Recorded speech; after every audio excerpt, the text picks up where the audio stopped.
Alright, these are the foods you need to avoid when you're cutting weight. Red flag! This is toxic diet culture personified. Don't let anyone tell you you have to cut out foods if you want to lose weight. Trying to do that is only going to set you up for failure by worsening your relationship with food and making you miserable along the way. Okay, first thing, chips. It's a no-brainer. It's shit for you. Don't eat it. You're a no-brainer.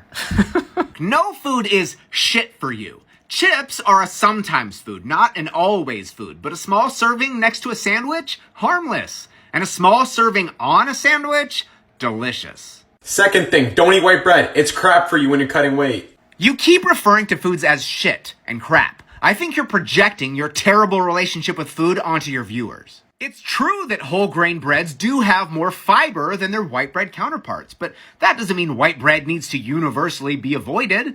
When it comes to calorie intake, which is the driving force behind weight loss, the two have pretty much equal amounts. Third thing, don't drink anything with a lot of sugar in it, like fruit juice. It's just not gonna help you. Being aware of how many calories you take in from liquids is not bad advice for a lot of people, but it's not because things like juice is inherently bad, it's just that it can easily contribute to a calorie surplus.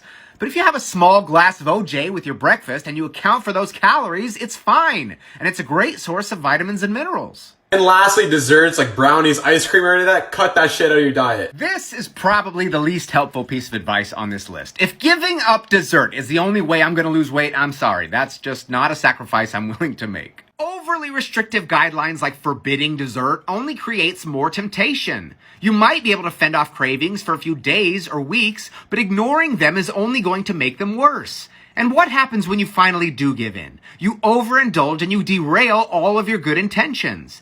Instead, just keep your indulgences on the lighter side and factor your favorite foods into your daily calorie goal. Also, dairy like milk and cheese, don't eat that. For ethical reasons, I personally don't eat dairy, but let's be honest, it's a mainstay in a lot of people's diets, and it can help them meet their nutritional needs.